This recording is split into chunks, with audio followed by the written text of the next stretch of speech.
guys, my name is Aaron. Today I'm going to show you how to clean the chain on your motorcycle. Now I have a 2016 BMW S1000XR that I'm going to be using as our demo bike, and it has what is called a sealed chain. That just means that there are O-rings between the links of the chain. Most modern bikes and chains are built this way. Some older ones don't have the O-rings. They're just standard chains, and they can be cleaned a little bit differently, but you can also use this technique and it should be fine.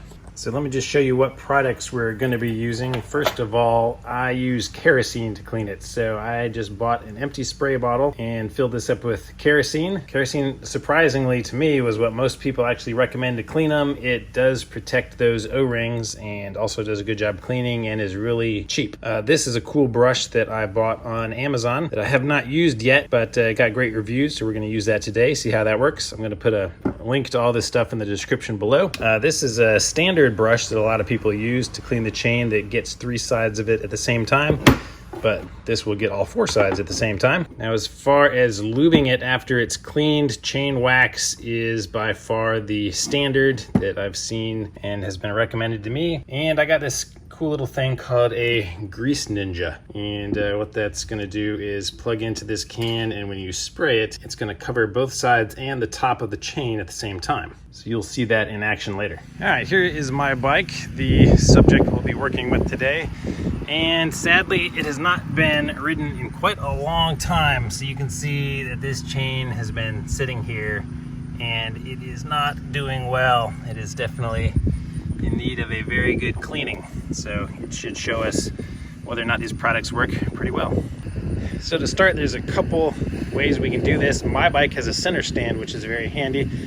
It lifts the back wheel off the ground so it's not touching, so I can actually rotate the wheel to turn the chain. Other options are some sport bikes have these little pegs on the rear that allow you to use a bike stand like this that will also raise that rear wheel off and allow you to rotate it. And then the third option is you can actually just clean a little bit of the chain, move the bike forward some, clean a little bit more of the chain, move the bike forward some, but that's the option that takes the most work, of course. One thing you do not want to do is do not have the bike running and use that to turn the chain, because that just leads to your hand getting stuck in there, bad things happening, and it won't save you any time. And we're going to be working with kerosene, so you really want to avoid a running engine, and definitely don't do something stupid like smoke while you're doing this. Just to make cleanup easier, I like to use a tarp, just one of these free ones that you get from Harbor Freight whenever you buy anything. It's going to catch all of the chemicals and dirt that are dripping off of here so they don't stain your driveway or garage or wherever you are, kill your grass, etc.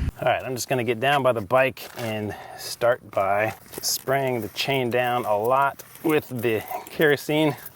Just go all the way around until you see the wet chain come back around.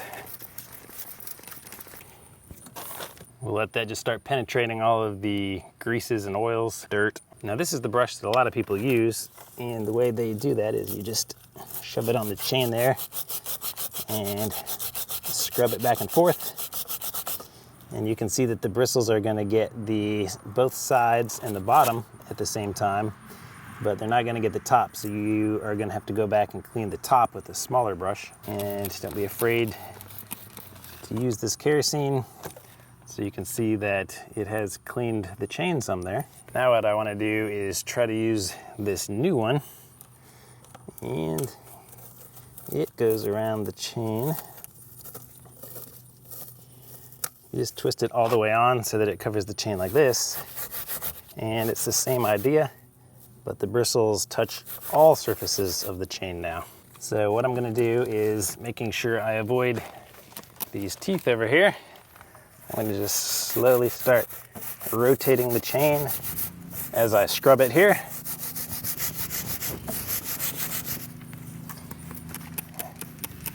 Just kind of reapplying some more kerosene as I go.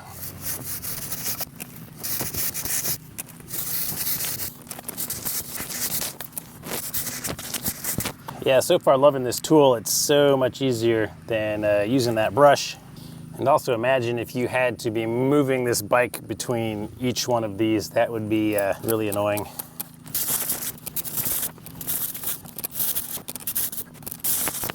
Okay, I'm back to seeing some of the already cleaned chain now, but my chain is so bad, I'm gonna go ahead and do this a second time So moral of this story is do not let your chain ever get as bad as my chain is. Depending on how dirty your chain is, you can do this repeatedly until it's clean. Then you can remove this brush the same way you put it on. It just twists off and did a pretty good job. Now I'm just gonna go around, and mine still has dirt caked on it. Just gonna rinse off all that loose dirt. All right, now we wanna dry it. I just have this rag here that I'm gonna wipe down the chain. I'm just gonna wipe down my bike or other places where I sprayed it. And the side of my wheel is getting a thorough cleaning too. The other thing you want to look at is that sprocket. You see all the gunk that is around the sprocket.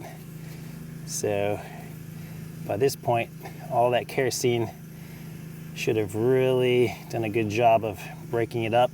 So you can probably just wipe it off with your rag. But if it's really caked on there and it won't come off easily, that's when you take a smaller brush and clean it. But it's coming out for us, so just go all the way around, clean all that out. Sprockets do have two sides, of course, so make sure you reach through your wheel on the other side and clean the sprocket on the other side. Now, as you can see, my chain is much, much, much cleaner. It still does have a little bit of rust on it, which if you maintain it regularly, like I obviously do not, then you won't have that issue. So because of my lack of maintenance, I may need to be buying a new chain soon. And if the cleaning process went well, you should have a ton of dirt and grime down here. So that's what the tarp is for, protecting my driveway from all of this. So next up is lubricating our chain. Like I said, I'm going to use this chain wax here, and with my Grease Ninja. It actually doesn't do the best job of staying in here, so a lot of times I have to hold this in while I'm spraying. But the spray is going to go through here. So as you can see, this sits right on top of the chain like this, and when I spray it, it goes out into this onto the chain on both sides. So if this would stay in easily, it would be super easy and convenient. You can just start spraying and start rotating your chain, and it is lubricating all of it at once. If you don't have the Grease Ninja, you can just use the little straw that comes with it. Okay, apparently my straw is all clogged up, but if you use the straw, it's a lot easier. Of course, you're just gonna spray it on here. Actually, without the straw, it's not too bad because it kind of does the top and sides at the same time for you. And you really just want a light coat. You don't need to saturate it. It shouldn't be dripping off. And it has a little bit of a color to it, so you can tell when you get all the way around to the part that has already been sprayed.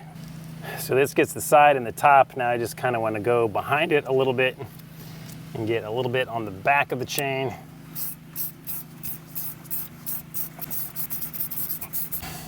So the thing about this chain wax is it is paraffin based, so it is actually dries to like a wax, so it's not going to be slinging all over your bike and your gear, and it is actually really intended for these O-ring based chains. You can actually go back with another rag, and if you see it dripping off anywhere, you can go ahead and wipe it off. So not only does this provide lubrication for the chain as it's spinning, but it also helps prevent rusting.